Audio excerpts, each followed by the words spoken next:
എനിക്ക് വേണമെങ്കിൽ ഈ സിനിമയുടെ സുഖ സൗകര്യങ്ങളിൽ ജീവിച്ചു പോകാമായിരുന്നു. മലയാളികളുടെ പ്യാരി, ചിരിയുടെ രാജകുമാരൻ, ഇങ്ങനെയൊക്കെ നമുക്ക് വിശേഷിപ്പിക്കാൻ കഴിയുന്ന നമ്മുടെ പ്രിയ കലാകാരൻ സലീം കുമാർ ഏട്ടൻ ഈ ഭൂമിയോട് വിട പറഞ്ഞിരിക്കുകയാണ്. 1000 ആദരാഞ്ജലികൾ അർപ്പിച്ചുകൊണ്ട് തന്നെയാണ് ഈ വീഡിയോ ഞാൻ ആരംഭിക്കുന്നത്. ഓക്കെ, പറയാനാണെങ്കിൽ ഒരുപാട് കാര്യങ്ങളുണ്ട്. നമ്മുടെ കുട്ടിക്കാലങ്ങൾ കളർഫുള്ളാക്കിയ ഒരുപാട് നടന്മാരുണ്ട്. ഇന്ന് നമുക്ക് വിശ്വസിക്കാൻ പറ്റാത്ത, അതായത് മരണപ്പെട്ടു പോയി എന്ന് വിശ്വസിക്കാൻ പറ്റാത്തതായിട്ടുള്ള ഒരുപാട് കലാകാരന്മാരുണ്ട്. കലാഭവൻ മണി, കൊച്ചിൻ ഹനീഫ, ഇങ്ങനെ തുടങ്ങിയ ഒരുപാട് കലാകാരന്മാരുണ്ട്. ഓക്കെ, അവരൊക്കെ ഇപ്പോഴും മരണപ്പെട്ടു പോയി എന്ന് നമുക്ക് വിശ്വസിക്കാൻ പറ്റത്തില്ല. ആ ഒരു തട്ടിലേക്ക് നമ്മുടെ പ്രിയപ്പെട്ട സലീം കുമാർ ഏട്ടനും കയറി എന്ന് തന്നെ പറയാം. ഇന്നലെ ആശുപത്രിയിൽ ഗുരുതര അവസ്ഥയിലായിരുന്നു. അതിനെ തുടർന്ന് വൈകിട്ട് രാത്രിയൊക്കെ ആയപ്പോൾ ആൾ മരണപ്പെട്ടു. ഇപ്പോൾ ചടങ്ങുകളും കാര്യങ്ങളൊക്കെ നടക്കുന്നുണ്ട്. പക്ഷെ ചില തന്തയില്ലാത്തവന്മാരെ പറ്റിയിട്ട് എനിക്കിവിടെ പറയാനുണ്ട്. ഓക്കെ, ചില തന്തയില്ലാത്തവന്മാർ അങ്ങനെ തന്നെ ഞാൻ പറയും. സ്വന്തം തന്ത ചത്ത് കിടന്നു കഴിഞ്ഞാലും ചിരിക്കുന്ന ചില തന്തയില്ലാത്തവന്മാരുണ്ട്. അവരെ പറ്റി 10 പറഞ്ഞില്ലെങ്കിൽ പിന്നെ എന്തോന്നല്ലേ. എന്തായാലും സലീം കുമാർ ഏട്ടനെ പറ്റി പറയുകയാണെങ്കിൽ നമ്മുടെയൊക്കെ കുട്ടിക്കാലം എത്രയോ റോളുകൾ, എത്രയോ സിനിമകൾ, എല്ലാത്തിലും കോമഡി തന്നെയായിരുന്നു മെയിൻ. പിന്നെ അങ്ങോട്ട് ചിന്തിപ്പിക്കുന്നതും കരയിപ്പിക്കുന്നതും ഒരുപാട് പടങ്ങൾ അഭിനയിച്ചിട്ടുണ്ട്. അതിൽ ഏറ്റവും കൂടുതൽ കരയിപ്പിച്ച ഒരു സിനിമയാണ് മേരിക്കൊണ്ടൊരു കുഞ്ഞാട്. അതിൽ സ്വന്തം മകൻ മരിക്കുന്ന സമയത്തുള്ള ആ ഒരു സീനൊക്കെ നമ്മളെ തകർത്ത് കളയുന്നൊരു സീനൊക്കെയായിരുന്നു. അപ്പോൾ അതുപോലെ തന്നെ അതിനേക്കാൾ ഏറെ ഒരുപാട് ചിരിപ്പിക്കുന്ന റോളുകൾ ചെയ്ത ഒരു വ്യക്തിയും കൂടിയാണ് നമ്മുടെ സലീം കുമാർ ഏട്ടൻ. എന്തായാലും മലയാള സിനിമയ്ക്ക് വീണ്ടും ഒരു തീരാത്ത നഷ്ടം എന്ന് തന്നെ പറയേണ്ടി വരും. ഓക്കെ, ഇന്നത്തെ കാലത്ത് ഒരുപാട് സിനിമകൾ ഇറങ്ങുന്നുണ്ടെങ്കിലും ഒരു വീണ്ടും കാണാനുള്ള ഒരു ക്യൂരിയോസിറ്റി തോന്നുന്ന പടങ്ങൾ വളരെ കുറവാണ് ഇന്നത്തെ കാലഘട്ടത്തിൽ. നമുക്ക് കാണാൻ മാസമാണ് എല്ലാം ആണ്, പക്ഷെ വീണ്ടും കാണാനും വീണ്ടും കണ്ട് ചിരിക്കാനും വീണ്ടും അത് പുതുതായിട്ട് കാണുന്നത് പോലെ കണ്ട് ചിരിക്കാനും കഴിയുന്ന പടങ്ങൾ ഇന്ന് മലയാള സിനിമയിൽ കുറവാണ്. അല്ലെങ്കിൽ മറ്റു ഭാഷകളിലായിക്കോട്ടെ കുറവാണ്. എന്നാൽ പണ്ടത്തെ കാലഘട്ടത്ത് ഇവരുടെയൊക്കെ ഒരു ടൈമുണ്ട്. ആ ടൈമിൽ ഇവരുടെയൊക്കെ പടങ്ങളെന്ന് വെച്ച് കഴിഞ്ഞാൽ നമുക്ക് ഇപ്പോഴും ഇരുന്ന് കാണാം, വീണ്ടും കാണാം, എപ്പോഴും കണ്ടുകൊണ്ടിരിക്കാം. ആ ഒരു സെറ്റപ്പൊക്കെയാണ് പണ്ടത്തെ ആ ഒരു ടൈമിലുള്ള പടങ്ങളുടെ ആ ഒരു ക്വാളിറ്റി എന്ന് പറയാം. ഓക്കെ, എന്തായാലും നമുക്ക് ചടങ്ങുകൾ നടക്കുന്ന കുറച്ച് വീഡിയോകളും കാര്യങ്ങളും നമുക്കൊന്ന് കാണാം.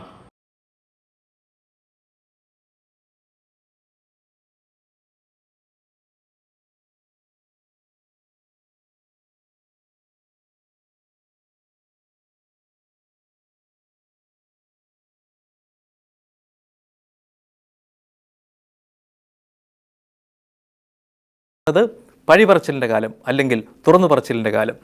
തിരഞ്ഞെടുപ്പിന് ശേഷം തുറന്നു പറച്ചിലിനുള്ള ഒരു ശ്രമം, അതാണ് ഇന്ന് നേരെ ചൊവ്വയിൽ.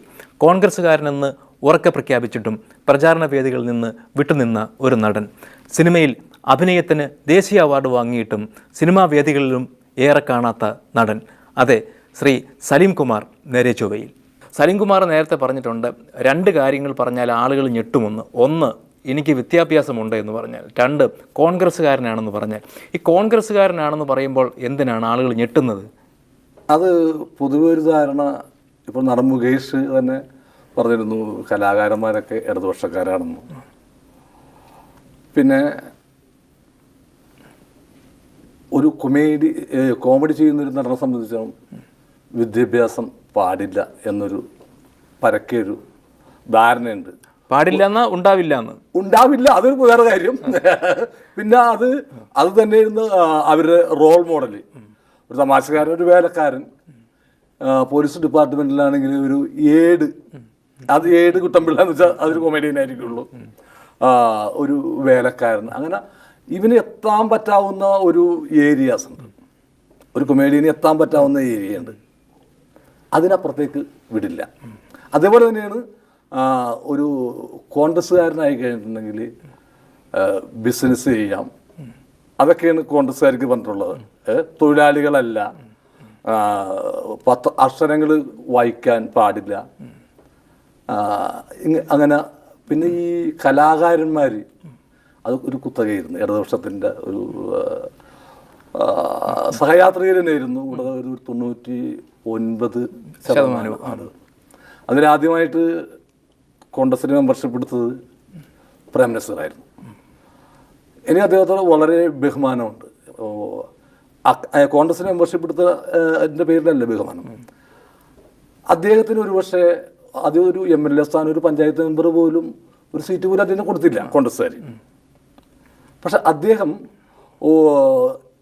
മുസ്ലിം ലീഗിലേക്കാണ് അന്ന് പോയിരുന്നതെങ്കിൽ ഉറപ്പ് കേരളത്തിൻ്റെ മുഖ്യമന്ത്രിയായാലും.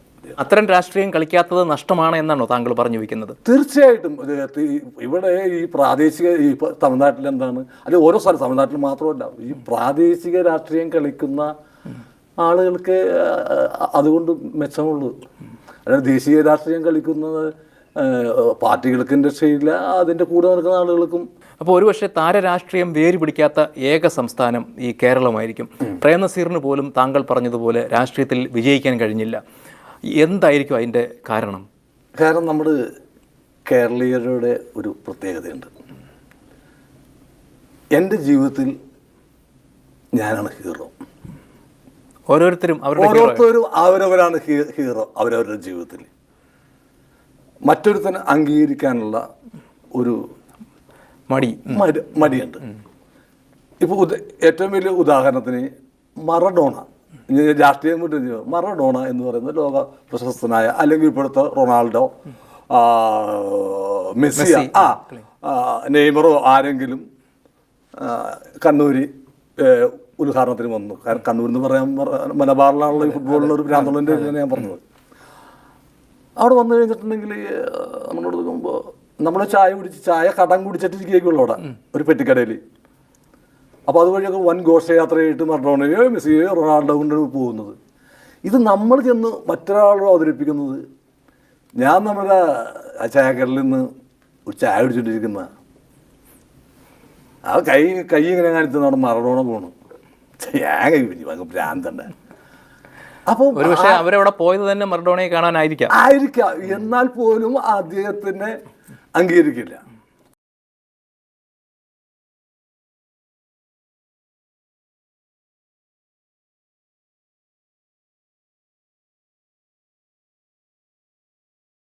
ചടങ്ങുകളും കാര്യങ്ങളൊക്കെ അവിടെ നടക്കുന്നുണ്ട്. ഓക്കെ, തീരാത്തൊരു നഷ്ടം തന്നെയാണ് മലയാള സിനിമയ്ക്ക്. അവസാന കാലഘട്ടങ്ങളിൽ അദ്ദേഹത്തിന് ക്യാൻസർ ആയിരുന്നു. 56 വയസ്സെങ്ങാണ്ടായിട്ടുള്ളൂ. 57 വയസ്സ് അതിനകത്തേ ഉള്ളൂ. ആ ഒരു റേഞ്ചാണ്. ഓക്കെ, അസുഖം, അതിനെ തുടർന്നുള്ള മരണം, ഹെൽത്തൊക്കെ ഒരുപാട് വീക്കായിട്ടിരുന്നു. നമ്മൾ ലാസ്റ്റ് സമയത്തൊക്കെ ഇദ്ദേഹം പല സ്ഥലങ്ങളിലും വരുന്ന സമയത്ത് ഒരുപാട് വീക്കായിട്ടിരിക്കുന്നത് നമുക്ക് കാണാൻ സാധിച്ചിട്ടുണ്ടായിരുന്നു. അപ്പോൾ ഗുരുതരാവസ്ഥയിലെന്ന് പറഞ്ഞപ്പോൾ ഞാൻ വിചാരിച്ചു കുറച്ച് ദിവസം ട്രീറ്റ്മെൻറ്റൊക്കെ ചെയ്ത് സെറ്റായിട്ട് തിരിച്ച് വരുമെന്നാണ് ഞാൻ വിചാരിച്ചത്. പക്ഷെ പെട്ടെന്നായിരുന്നു ഗുരുതരാവസ്ഥയിൽ ആയിരുന്നു എന്ന് പറയുന്ന വാർത്ത മാറി മരണത്തിലേക്ക് എന്ന് പറഞ്ഞ ഒരു വാർത്ത കേൾക്കാനിടയുണ്ടായത്.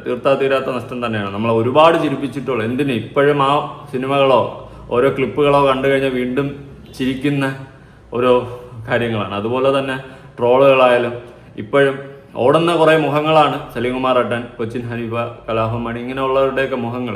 നമുക്ക് അവർ മരിച്ചെന്ന് പറഞ്ഞു കഴിഞ്ഞാലും വിശ്വസിക്കാൻ പറ്റില്ല. മനസ്സിലായോ? ഇതാണ് അവർ മരിച്ചു പോയി, നമുക്കത് ഒരിക്കലും അക്സെപ്റ്റ് ചെയ്യാൻ പറ്റത്തില്ല. അങ്ങനെയുള്ള മുഖങ്ങളാണ് ഇങ്ങനത്തെ കുറേ മുഖങ്ങൾ. ഓക്കെ, സലീമേട്ടൻ പറയുന്ന കുറച്ച് വാക്കുകൾ നമുക്കൊന്ന് കൊടുക്കാം. എനിക്ക് വേണമെങ്കിൽ ഈ സിനിമയുടെ സുഖ സൗകര്യങ്ങളിൽ ജീവിച്ചു പോകാമായിരുന്നു. ഇതൊന്നും ചെയ്യണ്ട, എനിക്ക് വായന വേണ്ട, വേറൊന്നും വേണ്ട, ഒന്നും സുഖ സൗകര്യങ്ങളിൽ മാത്രം എനിക്ക് രമിച്ചു പോകായിരുന്നു. അപ്പോൾ ഈ പറയുന്ന സംഭവങ്ങളൊക്കെ നമ്മളെ തേടി വരില്ല. ഒരു നടൻ എന്ന രീതിയിലുള്ള അവാർഡുകളോ അംഗീകാരങ്ങളൊക്കെ എനിക്ക് കിട്ടിയിരിക്കാം. അതല്ലാതെ മറ്റു തരത്തിൽ എനിക്ക് എൻ്റേതായ ആക്ടിവിറ്റീസ് ഇത് ചെയ്യണമെങ്കിൽ ഞാൻ കുറച്ച് അധ്വാനിക്കേണ്ടതുണ്ട്. അപ്പോൾ അധ്വാനം കൂടിയുണ്ട് എൻ്റെ. അപ്പോൾ സിനിമനെ കുറ്റം പറഞ്ഞിട്ടോ സംവിധായകരെ കുറ്റം പറഞ്ഞിട്ടോ കാര്യമില്ല. നമ്മൾ അധ്വാനിച്ചിട്ട് നമ്മൾ കാണിച്ചു കൊടുക്കുക. സലാം സലീം അല്ലേ? ഓക്കെ, തീരാത്ത നഷ്ടം തന്നെയാണ് മലയാളികൾക്ക്. ഞാൻ ദിലീപേട്ടൻ വന്നിട്ടുള്ളൊരു വീഡിയോ കൊടുക്കാൻ കേട്ടോ.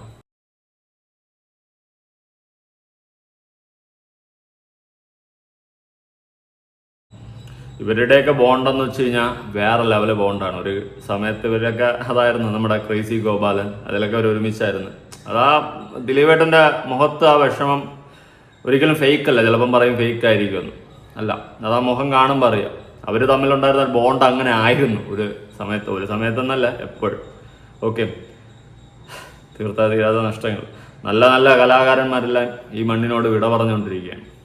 ഇനി ഞാൻ കുറച്ച് പോസ്റ്റുകൾ ഞാൻ കൊടുക്കാം. ഓക്കെ, സലീംകുമാർ അന്തരിച്ചു എന്ന് പറഞ്ഞിട്ടുള്ളൊരു പോസ്റ്റാണ്. ഓക്കെ, അതിനുശേഷം ഈ നാറിയെ കണ്ട ഈ മീശയും പിരിച്ചിരിക്കുന്ന യൂസുഫോ മാഹൂസുഫോ മനു എന്തോതി നാറി ദൈവനാണ് അവൻ സഖാവെന്ന് പറഞ്ഞാണ് എടുത്ത് വെച്ചിരിക്കുന്നത്. കമ്മ്യൂണിസ്റ്റുകാരന്മാർക്കും കൂടി നാണക്കേടായിട്ടുള്ള ഒരു നാറി. ഉറപ്പാണ് LDF. ഞാനൊന്നും പറയണില്ല. ക്ഷേമ അയ്യോ ഇവൻ്റെയൊക്കെ പറച്ചിൽ കേട്ട് കഴിഞ്ഞാൽ ഇവൻ മറ്റേ നാടിന് നന്മ ചെയ്തുകൊണ്ട് കിടക്കണം ഏതോ കടയാടി മോനെന്ന്. ഈ നാറിയെ ഇവനെ പോലെയുള്ളവന്മാരെ അട്ടിപ്പിക്കരുത്. ഞാൻ ഒരു പോസ്റ്റ് കൊടുക്കാം കേട്ടോ. അതായത് സലീംകുമാർ ആശുപത്രിയിലെന്ന് പറഞ്ഞ് ആ ഒരു ന്യൂസ് വന്ന സമയത്ത് ഒരുപാട് പേര് കമൻസുകൾ ചെയ്തിട്ടുണ്ട്. അതിൽ കുറച്ച് കമൻസ് ഒന്ന് വായിക്കാം. വെച്ച് കാത്ത് കെട്ടിക്കൊണ്ടിരിക്കാതെ സലീംകുമാറിനെ അങ്ങ് കൊല്ലടേ. മലയാള സിനിമാക്കാരുടെ മരണം ജനാധിപത്യത്തിൽ അനിവാര്യമാണ്. അതുകൊണ്ട് ഹോസ്പിറ്റലിൽ വെച്ച് തന്നെ കൊല്ലണം. സലീംകുമാറിനെ കൊല്ലാൻ പറയുന്നതേ സിനിമാക്കാരുടെ ദൈവം ശരത് RS ആണ്. എത്രയും പെട്ടെന്ന് സലീംകുമാറിന്റെ മരണ വാർത്തകളിൽ നിറയട്ടെ എന്ന് ആശംസിക്കുന്നു. ശരത് RS ഈ നാറിയാണ് ഇങ്ങനത്തെ ഒരു കമന്റ് ഇട്ടിട്ടുള്ളത്. ഇവൻ്റെയൊക്കെ മൈൻഡ് സെറ്റ് നിങ്ങളൊന്ന് ആലോചിച്ച് നോക്ക്. ഒരാൾ മരിക്കാൻ വേണ്ടിയിട്ട് കാത്തിരിക്കുന്ന നാറികൾ, അയാളുടെ മരണം ആഘോഷിക്കാൻ വേണ്ടിയിട്ട് കാത്തിരിക്കുന്ന നാറികൾ. നിന്റെയൊക്കെ വീട്ടിലെ നിന്റെയൊക്കെ തന്തയും തള്ളയും എന്തിന് അവരെയൊന്നും നീയൊക്കെ വില കൊടുക്കുന്നുണ്ടാവില്ല. കൊടുക്കുന്നുണ്ടായിരുന്നു നീ ഇങ്ങനെയൊന്നും പറയത്തില്ല. നിന്നെയൊക്കെ പോലുള്ള വൃത്തികെട്ട നാറികൾ. അടുത്ത് വേറൊരു പെണ്ണാണ് കേട്ടാ, അനിത KP അനിൽ. കുഴപ്പമില്ല, സതീശനെ ഭരണത്തിൽ കയറ്റിയതല്ലേ, കൂടെ ഉണ്ടാവും മരണത്തിൽ പോലും. എന്ത് മറ്റേടത്ത പറട്ട വർത്തമാനമായ പെണ്ണുമ്പിള്ള നീയൊക്കെ പറയുന്നേ. നിനക്കൊക്കെ കുറച്ച് ഉളുപ്പുണ്ടോ നിനക്കൊക്കെ. അടുത്ത് ഇലക്ഷൻ സമയത്ത് പിണറായി വിജയനെ കരിവാരി തേച്ചവനാ, അസുഖം ഭേദമാവട. അതായത് ഇലക്ഷൻ സമയത്ത് പിണറായി വിജയനെ കരിവാരി തേച്ചവനാ, അസുഖം ഭേദമാവട. സപ്പോർട്ട് അതാ. മറ്റവൻ CPM-നെ ട്രോള് ചെയ്തതല്ലേ ഹോസ്പിറ്റലിൽ മരിക്കുമോ? CPM-നെ ട്രോള് ചെയ്തതല്ലേ ഹോസ്പിറ്റലിൽ മരിക്കുമോ എന്നാണ് ഈ കടയാടിമോ ഈ മീശ മറ്റേ സാമാനം പൊങ്ങിയിരിക്കുന്ന പോലെ മേലോട്ട് പൊക്കി വെച്ചുകൊണ്ടിരിക്കുന്ന ഇവൻ പറയുന്നത്. വരാതിമോ ഇവനൊക്കെ എന്തൊന്നും മോന്മാരാ ഇവനൊക്കെയാണ് ആദ്യം വെടിവെച്ചിടേണ്ടത്. ചത്താലും വലിയ നഷ്ടമൊന്നുമില്ല. മുഹമ്മദ് PM എന്തായാലും കണ്ടിട്ട് അത്യാവശ്യം പ്രായമുണ്ട്. താനും കുഴി കാലം നീട്ടി ഇരിക്കുകയല്ലേ, എടുത്തോണ്ട് തന്നേക്കങ്ങ് പോട്ട്. എത്രയും പെട്ടെന്ന് കാലം കൊണ്ട് പോട്ട്. കാലന് പോലും വേണ്ടാതെ കിടക്കുന്ന കുറെ ടീമായിരിക്കും അവനൊക്കെ. ഇതുപോലെയുള്ള കുറെ തന്തയില്ലാത്ത കമന്റ് അടിച്ചു വെച്ചിട്ടുള്ള കുറെ നാറികൾ. നിങ്ങളൊന്ന് അവസ്ഥ ആലോചിച്ച് നോക്ക്. ഒരാൾ ഗുരുതരാവസ്ഥയിൽ ഹോസ്പിറ്റലിൽ കിടക്കുന്ന സമയത്ത് ഇമാതിരി ചെറ്റ വർത്തമാനം പറയുന്ന ഈ കടയാടി മക്കൾ എന്ത് ചെയ്യണം? നിങ്ങൾ ജനങ്ങൾ പറ. ഇവനെയൊക്കെ പോലെയുള്ളമാരെ എന്ത് പറയണം, എന്ത് ചെയ്യണം? ഒരാൾ ഗുരുതരാവസ്ഥയിൽ ഹോസ്പിറ്റലിൽ കിടക്കുകയാണ്. മലയാളികളെ ഒരുപാട് ചിരിപ്പിച്ച് ചിന്തിപ്പിച്ച് കരയിപ്പിച്ച ഒരു കലാകാരൻ, അല്ലാതെ വല്ല പിടിച്ചുപറിയും മോഷണവും പെണ്ണുകസിൽ പെട്ട ഒരുത്തനല്ല. അങ്ങനെയുള്ള ഒരാളല്ല ഹോസ്പിറ്റലിൽ കിടക്കുന്നത് അവസാന ആ ഒരു ഘട്ടത്ത് ഗുരുതരാവസ്ഥയിൽ. മലയാളികളെ ഒരുപാട് ചിരിപ്പിച്ച് ചിന്തിച്ച ഒരു കലാകാരൻ ഈ ഒരു ഗുരുതരാവസ്ഥയിൽ ഹോസ്പിറ്റലിൽ കിടന്ന സമയത്ത് കുറെ നാറികൾ വന്ന് ചെയ്തിട്ടുള്ള കമൻസാണ്. ചത്തില്ലല്ലോ, ചത്തിരുന്നെങ്കിൽ മതിയായിരുന്നു, ഇങ്ങനത്തേക്കുള്ള സെറ്റപ്പിലുള്ള കമൻസ്. നിങ്ങളൊന്ന് അവസ്ഥ ആലോചിച്ചു. ഇവൻ്റെയൊക്കെ മെൻറ്റാലിറ്റി, ഇവൻ്റെയൊക്കെ വീട്ടിലെ പെണ്ണുമ്പുള്ള ജാവാൻ ഇവനൊക്കെ അങ്ങനെയുള്ള നാറികളായിരിക്കുമല്ലോ എന്തായാലും. അതായിരിക്കണം അവന്. അയ്യോ അവൻ്റെ ചിരി നോക്ക്, നാറി. ഇവനൊക്കെ എവിടെ നിന്ന് കുറ്റിയും പറിച്ചുകൊണ്ട് വരുന്നതുണ്ട്. സഹാവ് പോലെ കമ്മ്യൂണിസ്റ്റുകാരന്മാർക്ക് നാണക്കേട് ഉണ്ടാക്കാനായിട്ട് ഓരോ കടയാടി മക്കൾ. അല്ലാണ്ട് എന്താ പറയാൻ ഇവനൊക്കെ? നിങ്ങൾ ഇതൊക്കെ കണ്ടിട്ട് എന്ത് നിങ്ങൾക്ക് തോന്നുന്നു? ഒരാൾ മരിക്കാൻ കിടക്കുമ്പോൾ അവൻ്റെ മറ്റേ അടുത്ത് അവൻ്റെ തന്തയില്ലാത്ത വർത്തമാനം പറഞ്ഞുകൊണ്ട് വരികയാണ്. ഇത് ഞാൻ പ്രതീക്ഷിച്ചതാ. ഞാൻ എൻ്റെ ഒരു ഫ്രണ്ടിൻ്റെ അടുത്ത് വിളിച്ച സമയത്ത് ഞാൻ പറഞ്ഞിട്ടുണ്ട്, അതായത് സലീംകുമാറായിട്ട് മരിച്ച്. അപ്പോൾ നമ്മളിങ്ങനെ കാര്യങ്ങളൊക്കെ കുറച്ച് നേരം സംസാരിച്ചുകൊണ്ടിരുന്നിട്ട് ഞാൻ പറഞ്ഞു, ഏതെങ്കിലും തന്തയില്ലാത്തവന്മാർ എന്തെങ്കിലും പണി നാളെ ഒപ്പിക്കും, നിങ്ങൾ നോക്കിയോ എന്നുള്ള രീതിയിൽ ഞാനും അവനും കൂടി സംസാരിച്ചതാണ്. അതുപോലെ തന്നെ സംഭവിച്ചു. ഞാൻ കുറച്ച് കഴിഞ്ഞപ്പോൾ ഈ പോസ്റ്റിംഗ് കണ്ട്. തന്തയില്ലാത്തമ്മയുടെ ഒരു ഘോഷയാത്രയാണ് ഇവിടെ നടക്കുന്നത്. കടായാടി മക്കൾ. ഞാനൊരു വീഡിയോ കൊടുക്കാം.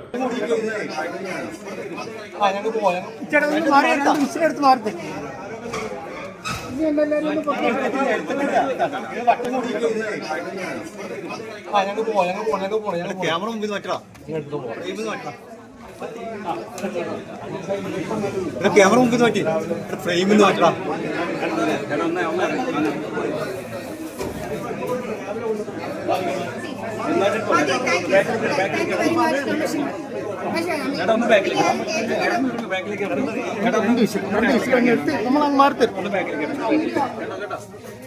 Please, thank you very much.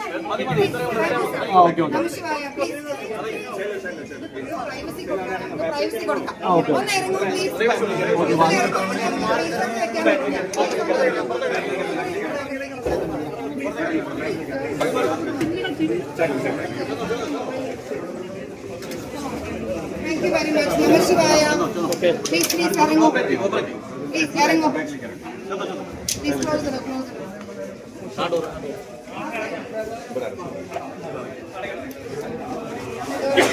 Security അകത്തേക്ക് വന്നിട്ട്. മീഡിയക്കാരെ അടുത്തായാലും പറയാനുള്ളതെന്ന് വെച്ച് കഴിഞ്ഞാൽ അവർക്കൊരു പ്രൈവസി കൊടുക്കുക കുടുംബക്കാർക്ക്. ഇടിച്ച് കയറി ഞെരുങ്ങി എല്ലാം ഷൂട്ട് ചെയ്യണം എന്നുള്ളൊരു മൈൻഡിലൊന്നും നിൽക്കല്ലേ. ഓക്കെ, നിങ്ങൾ വീഡിയോ ഷൂട്ട് ചെയ്യുന്നു, ഇടുന്നു, നാട്ടുകാരെ കാണിക്കുന്നു. എനിക്ക് പറയാനുള്ളതെന്ന് വെച്ച് കഴിഞ്ഞാൽ ചുമ്മാ അവരുടെ ആ ഒരു പ്രൈവസി നഷ്ടപ്പെടുത്തി ഇടിച്ചകത്ത് കയറി ആ ഒരു പരിപാടി കാണിക്കാതിരിക്കുക. ഓരോ നടന്മാരായിട്ടൊക്കെ വരുന്നുണ്ട്, കാണുന്നുണ്ട്.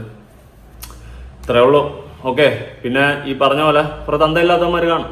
ഇനിയും ഇതിൻ്റെ അടിയിൽ ഇവൻ ചത്ത നന്നായി എന്നൊക്കെ പറയുന്ന നാറുകൾ കമൻസുമായിട്ട് വരും.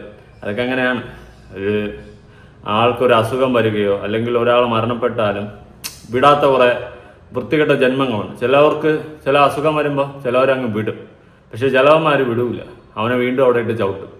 അങ്ങനത്തെയൊക്കെ സ്വഭാവങ്ങൾ എനിക്ക് ബേസിക്കലി താല്പര്യമില്ല. ഒരാൾ മരിക്കാൻ കിടക്കുമ്പോൾ അയാളെ പറ്റിയിട്ട് ഇമാതിരി തന്തയില്ലാത്ത വർത്താനം പറയുന്നവന്മാരെ മനുഷ്യന്മാരായിട്ട് ഞാൻ കണക്ക് കൂട്ടിയിട്ട് പോലുമില്ല. ഓക്കെ, എന്തായാലും നിങ്ങളുടെ അഭിപ്രായങ്ങളും കാര്യങ്ങളും ഉറപ്പായിട്ട് താഴെ കമന്റ് ചെയ്യുക. പുതിയൊരു വീഡിയോ ആയിട്ടാണ്. ബൈ.